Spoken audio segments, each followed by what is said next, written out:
If I could go back in time and have a chat with my younger self, a few things I would say. For one is don't ever close yourself off to any opportunities or possibilities. There's more than one way to accomplish your goals, your dreams, and just because you have a vision in your head of a way that it's going to work out doesn't mean it's always going to be the path that you follow.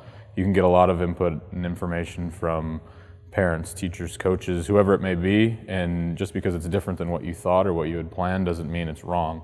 So if you keep your mind open to that, you can find so many more things that might make it easier, might make it better, might help you out in the long run. So just to stay open to any advice. Don't think that you know everything about the world when you're in high school, because that changes even in college, and that changes even when you're 25, when you're 30, you're constantly learning and adapting. So you have to be able to do that to move forward, to accomplish a lot of your goals.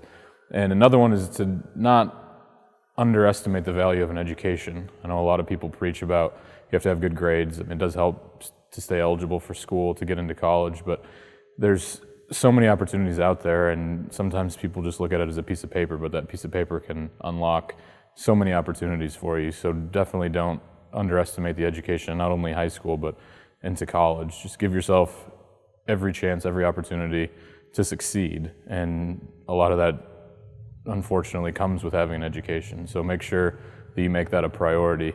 And a huge thing, too, is to not lose sight of where you came from. It helped me stay humble just being from a small town. I had people, family, friends that helped keep you grounded, helped keep you connected to where you came from, because it's that upbringing that built the foundation of whatever person you are right now. And to go off and do whatever you do in the world, you always want to know where you came from, and you can't lose sight of that, because that's a huge part of who you are and who you've become. And it's great to stay connected with those people, because it gives you a sense of appreciation of knowing everything that you came from and then what you were able to build upon and accomplish. And you wouldn't be able to do a lot of that stuff probably if it wasn't for people that were in your past. And as much as the past helps build who you are, you have to be open to everything in the future, whatever could come your way. And it's a cliche, but people always say don't look at things that come up as problems or obstacles. Think about those as opportunities, things that you can overcome. Because if you have that positive frame of mind, that perception that you can overcome, you can accomplish things, it's going to empower you to do so much more in your life than you thought. And just having the positive outlook as opposed to the negative outlook means a world of difference.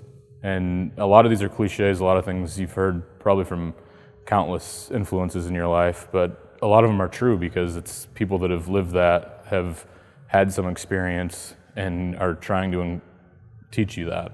And don't close yourself off to that. Just keep an open mind, and who knows what can happen.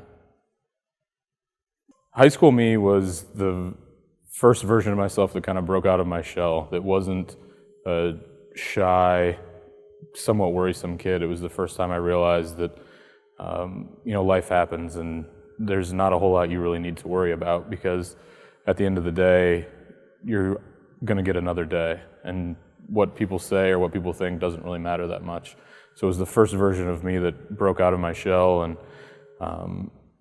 started experiencing all kinds of things, understood the value of education, the value of learning, the value of friendships, and that there's so much more in this world than just your narrow frame of mind, and not to judge people, not to worry about your perception, your status, or anything. That stuff at the end of the day doesn't really mean anything. And I started learning that and appreciating that a little bit in high school.